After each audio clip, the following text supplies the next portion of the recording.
Welcome to Crosspoint. Welcome to Crosspoint. Welcome to Crosspoint.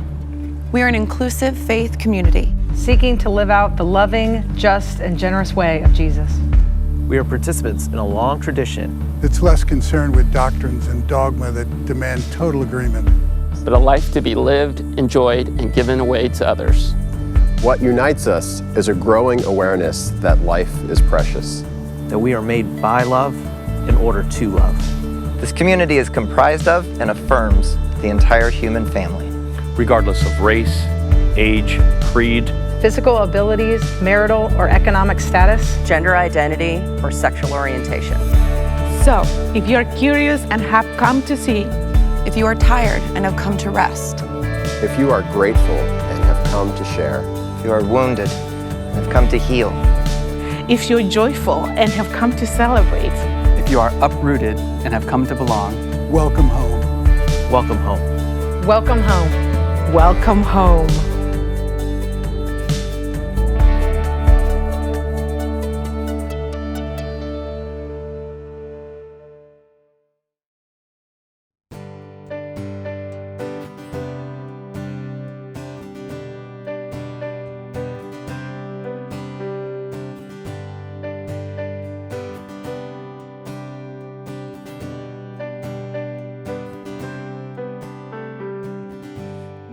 God is strong enough to raise me from the grave.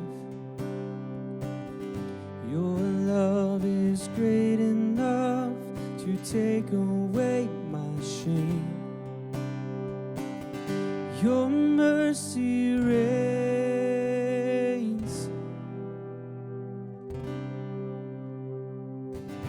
My God is making new the wreckage of my heart. Your hand is reaching down to pull me from the dark. Your mercy reigns. Your mercy covers me. Your grace sustains.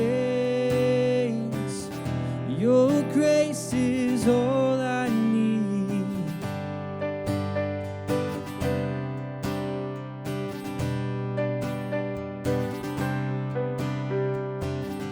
Your spirit is my strength to overcome the past.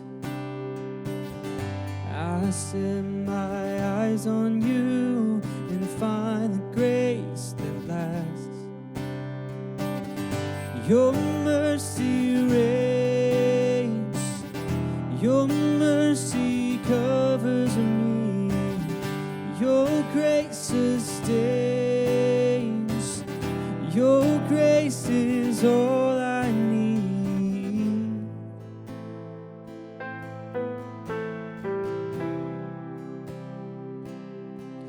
I'm forgiven, washed inside a love that never lets go. You never let go. I'm forgiven, washed inside a love that never lets go. You never let go.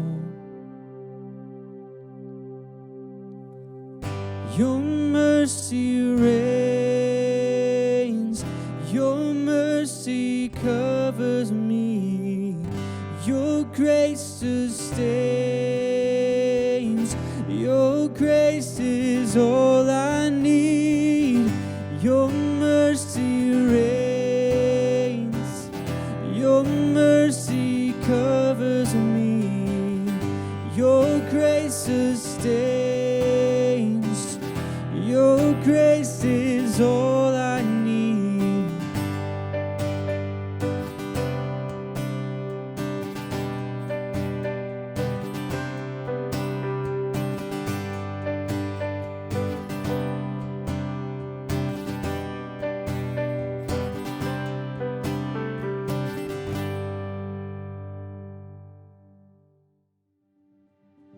Hey everyone. If you have seen a recent service or if you've gotten the e-news, you know that there is a lot going on at the Christmas season. So if you want to know all the things in one place that are happening this Christmas season, go to crosspoint.org/Christmas and you'll find a calendar with all the important links and the information about everything that's going on. I do want to highlight just a couple things for you this morning. First, thank you so much for your generosity with the White Oak Gift Drive. We have collected over 600 gifts representing 54 families, 225 individuals in our community. Today is the last day to drop those gifts off between 11:30 and 1:30 at the church. We so appreciate your generosity. Second, on December 16th at 7 p.m., we will be hosting our annual Remember service. This year, the service is going to be virtual, as with everything else. We understand and we know that grief and loss are hard all the time, but especially this time of year. This Remember service is an opportunity to take some time to recognize those losses, to remember, to come together with others in our grief. This is for all types of loss. This doesn't have to be just something that you've experienced in 2020 either. If you are feeling the need for a time of remembrance, to take some time just to be still, you're invited to attend. You don't have to register for this event, but if you would like us to read your loss aloud to memorialize that for you during the service, we ask that you fill out a quick form on the website so that we can have all that information. You can find out more at crosspoint.org/remember or on the Christmas website, crosspoint.org/Christmas. Also, coming up December 19th and December 20th from 3 to 5 p.m. is our first annual Crosspoint Christmas Pickup. You can come any of those 2 days during that time and pick up a gift from us, something that we would normally give you as you would leave a Christmas Eve service at Crosspoint. This is going to be contact-free. You'll stay in your car, but Crosspoint staff will be there. We'll be there to say hi, to wave, and we really hope that you'll take some time to stop by. At the same time that that's happening, Crosspoint Kids Point, Children's Family Ministries, those families have the opportunity to participate in a Christmas adventure hosted by Kids Point. Families will receive an instruction guide at the drive-thru, and then they'll have the opportunity to drive through nearby communities to make a couple stops to experience Advent. Also, if you're a parent of a middle schooler or high schooler, your student will have their own Christmas celebration on December 20th. So keep an eye out for an email from your student's small group leader with more information about times and locations, because all of those depend on the small group leader. One more reminder, if you'd like to participate in singing Silent Night during the Christmas Eve service, or lip singing it when you're not heard, this is something that we do every single Christmas Eve for years and years and years. If you want to participate in this virtually, the deadline for that is tonight at midnight. And again, you can find more information and instructions at crosspoint.org/Christmas. Lastly, your contributions continue to allow us to do all of those things that I just mentioned, as well as paying bills and rent for so many people in our community. You can find ways to partner with us financially at crosspoint.org/contribute. There's lots of ways for you to contribute financially and to partner with us. This week alone, we were able to pay 3 rents that I want to highlight. One for a woman who had to have an emergency appendectomy, and she knew that she would not be able to pay her hospital bills and her rent. Another one was for a mom who continues to fight to keep food on the table and a roof over her kid's head. And her hours keep getting cut at work. Things just keep getting harder for her. We were able to pay some of her rent. We also paid rent for a family who had lost a job due to COVID. They're starting one this coming week, but they needed something to help bridge the gap between paychecks. And I want to say thank you for helping these families. I also want to take just a minute to let you know a little bit more about why this is so important. There have always been evictions, and Crosspoint has always helped with rent. But COVID has made the problem so much worse. Since COVID, there have been several rental assistance programs put out by Wake County and the state of North Carolina. Programs like the North Carolina Hope program that offers rental assistance. Over 40,000 people in North Carolina were eligible for funds through this program. However, Due to restrictions that puts on landlords through this program, many of the landlords simply refuse to take the funds. These are restrictions like agreeing not to evict the tenant until the end of their lease, agreeing not to increase the rent during the duration of their lease, maintaining a safe and habitable dwelling place. Landlords didn't want to have to commit to these things. So many families who have been approved to receive rental assistance simply cannot use the funds they were given, and now they're at risk for eviction. Many landlords who rent maybe on their own, they often try to work with families to lower rents or to wait as long as they can, but they also can't afford not to have funds coming in each month. There is very little legislation to protect low-income families from predatory landlords, or landlords who simply don't care if their tenants are evicted or not. Landlords who own maybe bigger companies, and there's always somebody who can take their place. These make tenants really just a number. Coming in January, the moratorium for evictions during COVID will be up, and there will be little to keep landlords from evicting. This leaves us with potentially more homeless families. And being a homeless family puts you at a higher risk for contracting COVID because you're forced to share space, you're forced to be in risky locations. How and where do your kids go to school? Where do you shower and dress? Where do you keep food? How do you get ready for a job interview? When you do not have a roof over your head, a safe place for you and your family to sleep at night, that becomes your highest priority. When someone doesn't have a home, it also means they have no physical address to receive mail, to list on job applications, to use for documents like driver's licenses, which are often required for certain types of jobs. Not having a home is more than just not having a roof over your head. It is foundational to someone's life. Paying rent for someone makes a difference. It can literally change someone's life. And Crosspoint, you are doing this every single week. And we will continue to do it because we must continue to do it. Thank you for being a part of it. Thank you for partnering financially. If you would like to figure out how to do that and to partner more, please go to our website because it does matter. It does change lives. Crosspoint, please take time this week to figure out how you connect online. Check out ways and things that are happening at Christmas at Crosspoint. crosspoint.org/Christmas. Really, really thankful to be in community with you, as always. Merry Christmas.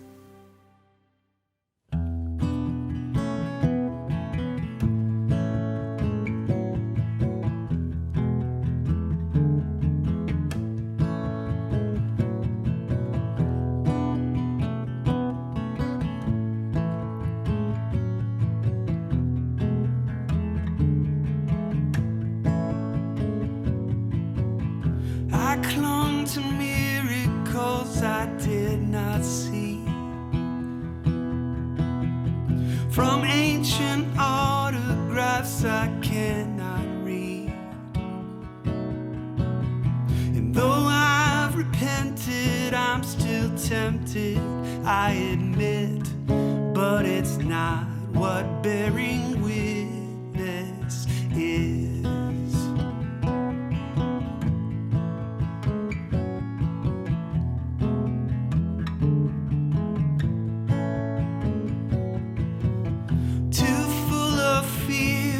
Prophecy, see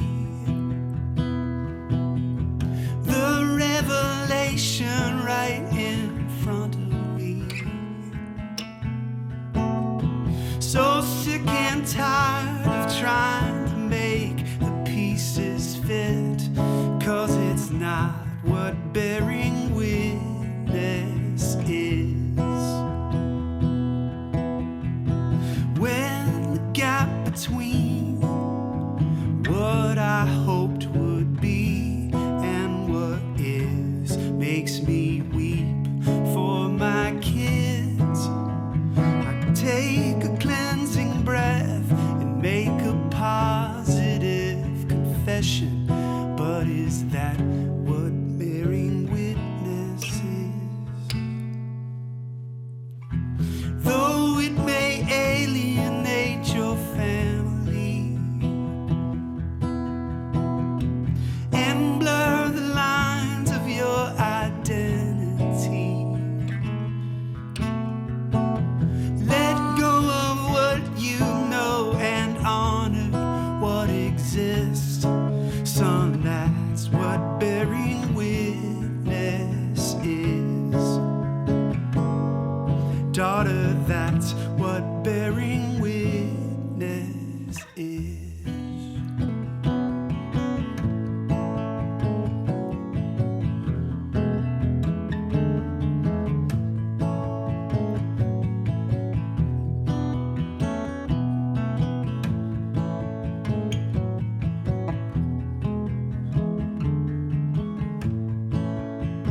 Hello, friends.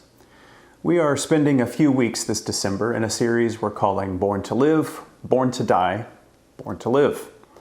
And not only because that describes the life of Jesus, beginning with Christmas, but also because it describes the pathway of following Jesus: birth, death, rebirth, or life, death, resurrection, or orientation, disorientation, reorientation, or even construction, deconstruction, new construction. All different ways of describing what the way of Jesus is naturally going to look like over the course of our existence. And so for Christmas, we are celebrating Jesus coming to teach us fundamentally the entirety of God's law, which he sums up in several places like this. He says, "Love the Lord your God with all your heart, your soul, your strength, and your mind, and love your neighbor as yourself." That is to say, love God with everything you got, and love others the way you'd want them to love you if the roles were reversed. That's everything. But if we're paying attention, that means we're not called to love the tradition of loving God, though I suppose it's fine if we choose to.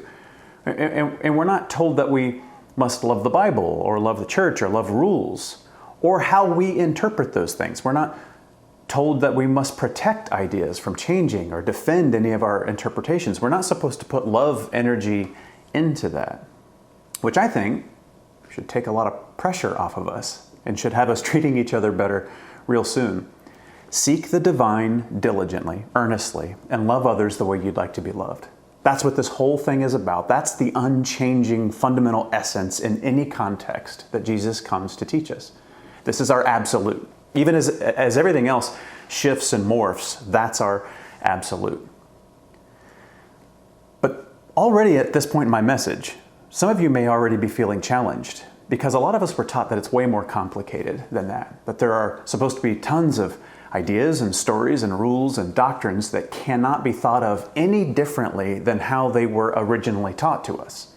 And the reason for that is that proves our dedication, keeps us dedicated, keeps our existence anchored during the storms of life. And sure, faith can change a little, but it changes like in the way of learning a language. Like every time you learn something about language, it's more about that language, deeper into speaking that language. It's not that language slowly becoming a different one, separate from where you began. But yet, how many of us internally feel like we just don't speak the language anymore? We don't speak the language we were taught. But we feel like we're required to remain connected to friends and family, to keep God from getting smitey. How many of us secretly don't agree or understand the language anymore, and we're not sure what to do, what to say about that?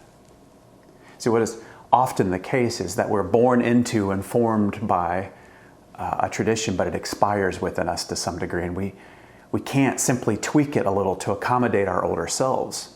And depending on what we're talking about, that's terrifying. In fact, it's so terrifying that we pretend like it's not happening inside us. And we'll, a lot of times when we feel that way, we'll just double down and cling to what we previously accepted. So what I'm going to try to do today is tease some of this out in an encouraging way. And I know the Christmas season isn't necessarily when we're feeling super philosophical.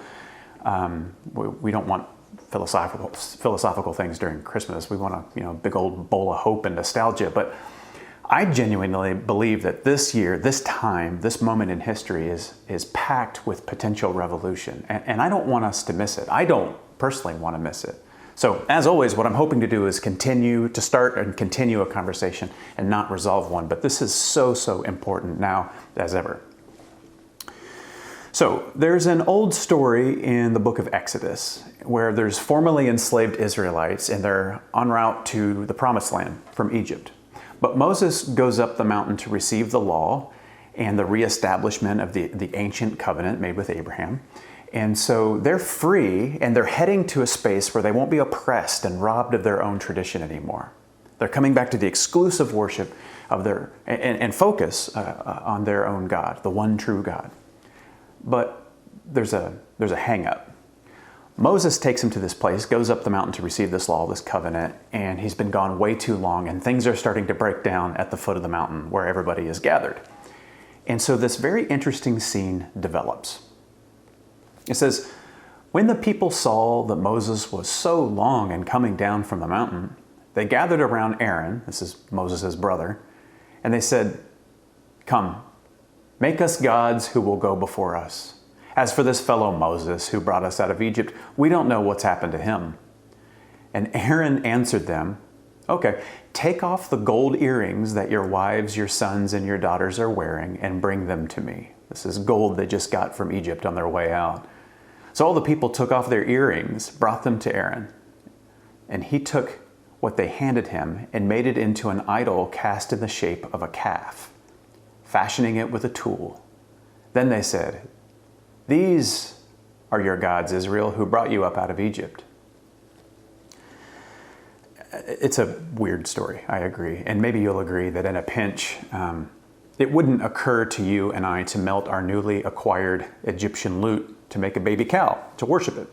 I assume few of us can directly relate to this impulse. But before we fully disassociate from this moment, consider it more generically. These people are desperate, vulnerable people suspended between two realities, what was and what will be someday as far as they've been told. And Moses, the person speaking for God, who has all the answers and all the clarity, is missing. They have no idea when he's going to come back. They need answers. They need their anchor back. And when they can't take the sense of lost control anymore, the not knowing, the stress, the unanswered questions, the contradicted sense of purpose, and that growing sense that maybe they don't fully grasp the will of the divine, like, is being out here a mistake? What they do is they go backward to what makes them feel safe. And they construct what's essentially a golden pacifier, an idol. Just like you and I do when we're faced with too much stress and ambiguity and doubt. In the face of what feels like chaos, too much new, not enough familiar, we recoil oftentimes and cling to the last thing that made any sense. And when we see other people doing it, it's really easy to criticize. But when we do it, it seems like we're just trying to stick with the truth, holding steady in the face of, worldly turbulence. But what I have found is that many of us are experiencing this while at the same time there's this widening gap inside, between what we actually feel and believe and think, and then what we have to present that we feel and think and believe.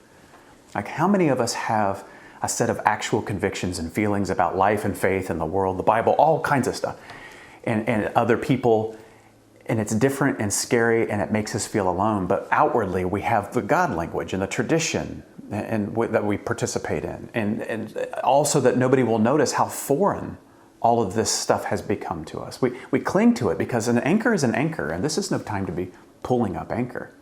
And yet we gradually feel like two people, and really only one of them is honest. And I want to tell you, this isn't new. We, like the ancient Israelites who made a golden calf because that was something that made sense in the midst of so little else making sense, we forget that chaos and confusion and lost control are usually precursors to rebirth, to renewal. I mean, remember the Israelites, their own creation story. In the book of Genesis, the very first sentences of the Bible, they read, "In the beginning, when God created the heavens and the earth was formless and void, and darkness covered the face of the deep." You see, what begins as chaos, a worryingly formless reality, is followed by creation. It's followed by blessing. If you think about it, it seems like the Bible starts with a tragic ending. It's like everything's undone and ruined, but it's a beginning. It's the beginning. Blessed goodness sprouting out of incoherent confusion. The Israelites forgot this. We forget this. Think about how much energy we expend trying to keep everything together when what's very possibly happening is God is trying to evolve us. Think about how much we fashion and cling to a coherent set of explanations about God and the Bible, to black and white thinking about good and evil, about who is us and who is them, about meaning and purpose, about what God is even allowed to do before God has contradicted the Bible and therefore broken the rules. Think about how much energy we put into that. What I'm saying is, think about how much effort we put into trying to protect ourselves from what God might be up to, because it doesn't seem to fit. See, the Israelites, they didn't really think their jewelry had become a god that would protect them. They just went backward into their own experience and reattached themselves there, just like your loved ones do, just like you and I are tempted to do. Just like we don't really believe that what we often say we believe in order to make us feel safe or included or on the right side of things. We don't always believe those things. Just like thousands of churches tell us that, what we have to believe in order to belong and be right, even though the actual individual human beings in a lot of those churches, they're a very complex, mixed bag of believed and disbelieved ideas. And so sometimes we don't even recognize that we are running backward from the Spirit's lead because we disguise that recoiling with things like, well, I just believe what the Bible says, or I'm not going to water down the gospel, just because of my feelings, or I can't change God's truth just because of what the world says. And, all things like that. Of course, ideas like this are deeply flawed and untenable. And so, as ever, it's important to realize that Jesus is always inviting us, each and all, out into something we're resisting. This was true from his birth onward. When Jesus was born, he was born squarely into his own tradition. That's the construction phase. He lives in accordance with the values and thoughts and beliefs of his family and his culture, like all of us do in one way or another. And yet, as he got older and began to teach, he would say jarring things like, "You have heard it said, but I tell you." And then he would say something that contradicted what a lot of people thought. He would say, "Whoever hears my words and does them," while teaching the Bible. He said that the religious system is a thief that steals and kills and destroys, but I have come to give life abundantly. He even seems to warn his listeners at one point in the very beginning of his public ministry, when he says, as he says on the Sermon on the Mount, "Don't think I've come to abolish the law or the prophets or the Bible," is what he's saying. I haven't come to abolish it, but to fulfill it, to satisfy it. Like, don't think, as you observe and listen to me, that what I am doing is trying to get rid of your faith or the Bible or any of that, because that's what it's going to feel like at first. That's not what I'm doing. It's like he's saying, I'm actually satisfying its fundamental essence, even as I contradict your interpretation of it. He seems to both be encouraging his followers with the goodness he brings to them, but also warning them that not only does he not fit most people's expectations of what he's supposed to do, but he downright contradicts much of what many people hold as dear, and he's still doing that. So I can sort of sympathize with their sense of exasperation with him. Imagine how much people wanted God to show up in their lives, to answer some questions that had gone unanswered for generations, to frankly knock some Roman heads, to get Israel back to her glory days, to unambiguously answer some prayers, to make it clear who the bad guys were, who the good guys were, to reward devout people's faith by eliminating mystery and ambiguity and uncertainty. But then Jesus shows up. The angels and the shepherds, they do their thing. A few years go by so Jesus can grow up and get his bearings. And then here he goes. And he changes nothing about the world at large. He answers almost no questions, but he just asks a whole bunch more questions. He says that the kingdom is within. It's not out there. In other kingdoms, they're a dime a dozen, even if they're powerful. He says God is like wind that nobody can understand or predict. He says ignorant children are the ones who have the best grasp on the way of God, better than their parents. He says the pious and the pure aren't necessarily invited to the dinner table. In fact, he says those who know the Bible best are the equivalent of the sight impaired driving the tour bus. There's no clear us and them with Jesus, just really a bigger and bigger us. And it's comprised of who we just knew on the authority of God was supposed to be them. He gives no clarity about how everything works. He just gives us this mandate to wake up and love as one desires to be loved, and then has the audacity to say that if you live in this mysterious, nuanced, inclusive, uncertain way, you will know the truth and be set free by it. But the good news is that there's relief in this, that Jesus doesn't seem to be concerned with right belief, but right action toward one another. Though our fears want relief from, believing the wrong thing, we want to believe the right thing, or we want to avoid the consequences of having come to the wrong conclusions, the wrong conclusion for our tradition at least. Jesus, he doesn't seem concerned with that. He's concerned with the love of God, genuine honesty, and love of others as love of self. And so in light of all this, all of our other longings, those for mysteries to be solved, all that starts to lose interest. Peter Rollins, he's a philosopher and author, and he said, "For in the figure of Christ we are confronted with an atomic event that does not destroy the world, but rather one that obliterates the way in which we exist within the world. In concrete terms, this means that the darkness and dissatisfaction that make their presence felt in our lives are not finally answered by certainty and satisfaction, but are rather stripped of their weight and robbed of their sting." Jesus was all about what was true, what is true. And what is true is that we're mostly wrong about everything but love. Love of God with everything we got, love of our neighbor as we would want them to love us. I spoke with a friend a few weeks ago about some of this stuff, and suffice it to say that she was distraught because she explained that she grew up in a Christian environment with parents and family who love God, who know right and wrong in the Bible and live in the flow of what any of us would recognize as Christianity, at least Western Christianity as it has appeared for decades.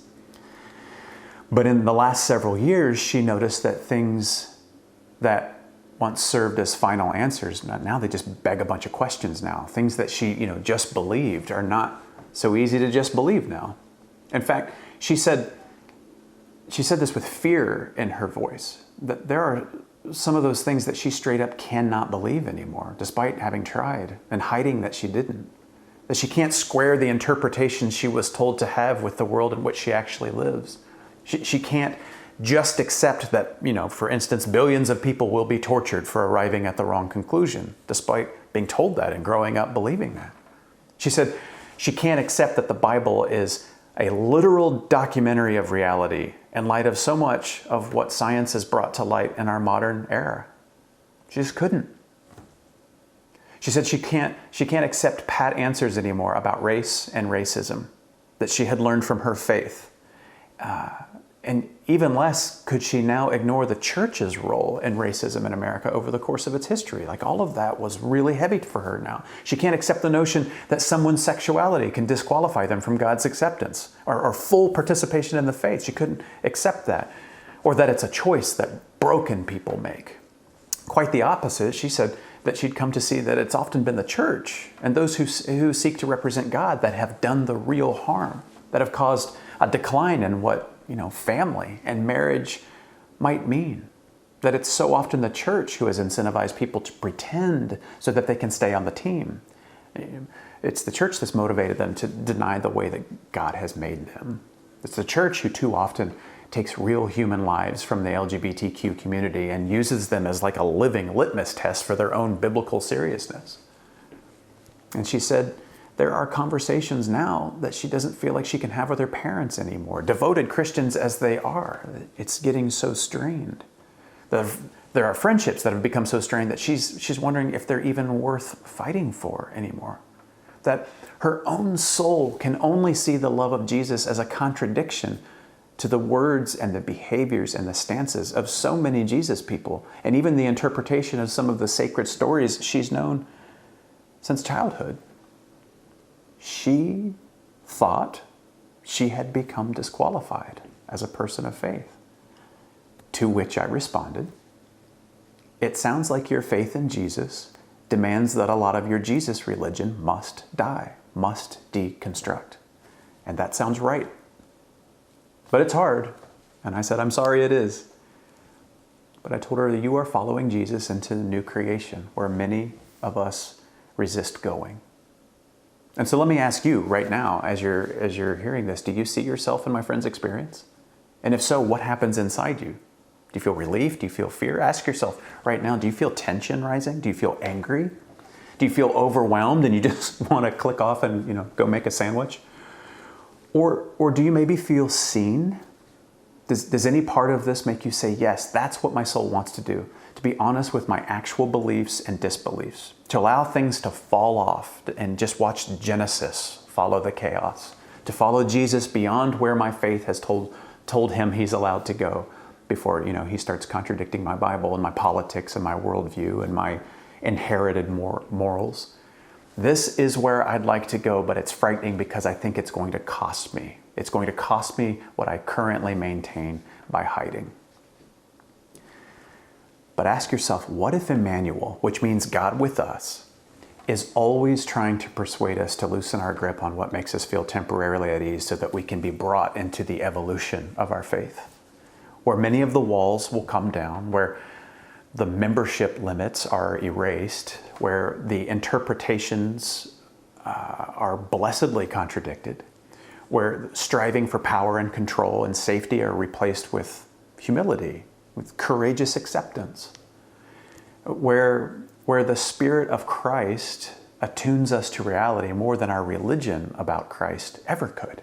What if Emmanuel, which I want to reinforce, doesn't translate as God insulating us, God exempting us, God holding us back while the world moves on. It means God is with us in this very messy, mysterious, incoherent life with us.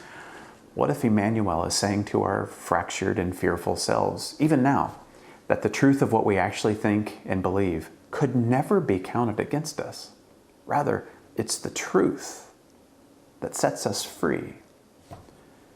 That our doubts are not at odds with our tradition, but are generally the majority portion of it. And that has never angered the divine, but is frankly a main catalyst to all kinds of growth and curiosity and humility and openness and awe.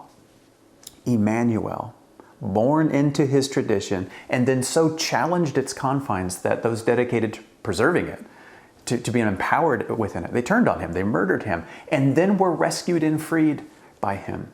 Emmanuel invites us to see in our own time that our golden calves are sometimes shaped like Jesus himself, like a soothing, pacifying, clarifying idol that we make out of our own God that stops us actually from following Christ who called and invited Peter to step where he had never stepped before. You know the story. Peter in the boat, the disciples and Peter, they're in the boat and they see Jesus walking on the water. And at first they can't tell it's Jesus. They think it's a ghost, which would be scary enough, but it's made even worse by a belief at that time that bodies of water, seas and oceans and rivers, that they were ghost repellents. They kept ghosts away. So it seemed that this ghost was strolling across ghost repellent. And so they're horrified, like you would be if, there was a vampire eating garlic and smiling about it, But then Jesus says, no, don't be afraid. It's me. And so right away, Peter answers him. And it picks up in the story where it says, Lord, if it's you, command me to come to you on the water. So Jesus said, come on. So Peter got out of the boat and started walking on the water and came toward Jesus. But when he noticed the strong wind, he became frightened, and beginning to sink, he cried out, Lord, save me. Jesus immediately reached out his hand and caught him, saying to him, you of little faith, why did you doubt? And of course, they go back into the boat where Peter last felt safe. Jesus was out there doing things people aren't supposed to be doing, and Peter says, okay, invite me to be where you are and I'll do it. And so he does it. And then he panics because he realizes I'm not supposed to be out here. He sees the wind, freaks out, and he has to go back to the boat. That's where fishermen go. Despite having had a taste of another way, they go back to the boat. But notice how Jesus asks him why he doubted, why he had little faith. There's a teacher, Rob Bell, he points out he can't be doubting Jesus. Jesus isn't sinking. Peter doubts himself. Like, wait a minute, I shouldn't be out here. This isn't right. This isn't safe. This isn't how things are supposed to be. See, this story is often understood as take a risk and get out of the boat. Trust God and answer the call, whatever that call might be. And those interpretations are fine, sure. But in another way, this is a picture of Peter and you and I being invited where we can make a solid case we have no business being. That common sense and the order of God's ways say it shouldn't be this way. It's not appropriate, it's foolish, it's wrong, it's against nature, like literally defies nature. That the Bible clearly says something about this, doesn't it? That to attempt to do this is to thumb your nose at the way things are supposed to be and have always been, and that good people have always accepted. And there's Jesus out there walking on the water, inviting us where we do not belong because where Christ is taking us is beyond our borders. And while scary, is blessedly good. And at its heart, we'll still be loving God with all of our heart, our soul, and our mind, our strength, and loving our neighbors as ourselves. But yes, it very much contradicts a lot of things. And so as we close, Stephen is going to play a song. And I want us to engage with this song more mindfully than we might otherwise. And here's why. The song is called Oceans. It's based on this scene with Peter stepping out onto the water with Jesus to do something he knows technically he has no business doing, but he'll do it if Jesus so invites. And we have sang this song together countless times over the years. In fact, hundreds of millions of people around the world have sang this song. And the reason is that this song, written in 2013 by Hillsong United, spent 61 weeks at #1 on the Billboard Christian songs. I think they call it Billboard Hot Christian Songs. So this is a hot one. It's ranked as the #1 song of the 2010s decade. It's certified in the US triple platinum. So why am I giving you all this data on this song? Because it obviously doesn't need my help. Well, it's because hundreds of millions of Jesus followers have been singing it for the better part of a decade, singing these lyrics to Jesus, as the lyrics put it, to call us out onto the waters, into the unknown and into the mystery. Which necessarily means that hundreds of millions of faithful followers have already been praying melodically for the better part of a decade that Jesus would invite us where we don't think we're supposed to be. Because our deepest soul, underneath our fears, already know that the boat is a safe place for a few of us, but the way of Jesus will confound us, but rescue and heal us all. So I want us to sing this again. Or you could just sit and meditate on the lyrics and rest in the fact that our uncertainties and fears and inconsistencies and all the things we're supposed to believe but no longer do, and we don't know what to do about that, none of that is disqualifying because the heart of it is the same as it ever was. Saying yes to the invitation to follow Christ and to learning how to love more deeply than ever. You call me out upon the waters, the great unknown, where feet may fail. And there I find you in the mystery, in oceans deep, my faith will stand. And I will call upon your name and keep my eyes above the waves. When oceans rise, my soul will rest in your embrace. I am yours and you are mine.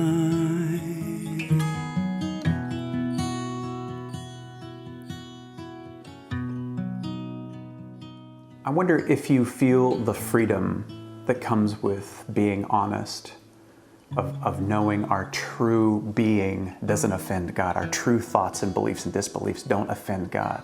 The freedom of allowing what needs to fall away to just fall away and trusting that the divine isn't hung up on what we get hung up on. That for all that you have shed or wanted to shed or felt fear about shedding, you and I, we've never given up on love and awe and goodness. For all that comes and goes in our journey of faith, love of God and love of others, that remains. And so these next lyrics that we're going to sing, Spirit, lead me where my trust is without borders. Let me walk upon the waters wherever you would call me. Let's allow the Spirit to show us the borders that we actually resist, even while we sing this, believing that the Spirit of Christ isn't allowed to transcend them. Let's allow the Spirit to show us that even as we sing this, there's still a voice in us that says, wait, I think that's too far, that's too many, that's too good. I don't know how to square that with what I was told or how to interpret this or that. That's not the Spirit of God, because the Spirit would never contradict my interpretation of a Bible passage. The Spirit would never change a tradition. The Spirit would never ask me to believe something or disbelieve something or de-emphasize something in light of what weightier things, to embrace or let go of something or someone if it would make things uncomfortable with me or my church or with my friends or family. How could this be? Let's pay attention to that little voice in us that wants to go backward. Sing this prayer and genuinely allow the Spirit of Christ to do what the Spirit of Christ has always done. Invite you and I out of something small enough to get our heads and our identities around, out into something more. And as that sense of deconstructed, disorienting collapse starts to creep in, let's trust the Christ to create blessing from it and to teach us, yet again, the unchanging essential of love.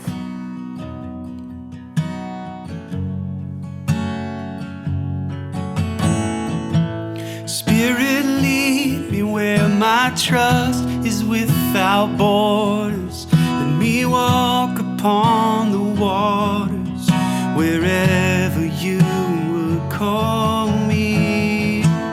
Take me deeper than my feet could ever wander. And my faith will be made stronger in the presence of my Savior. Spirit, lead me where my trust is without borders. Let me walk upon the water wherever you would call me. Take me deeper than my feet could ever wander. My faith will be made stronger in the presence of my Savior.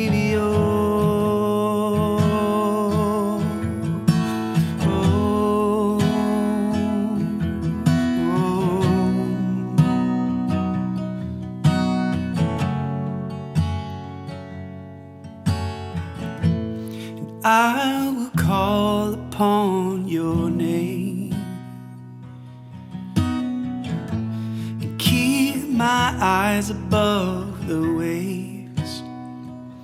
When oceans rise, my soul will rest in your embrace. I am yours and you are mine. Oh.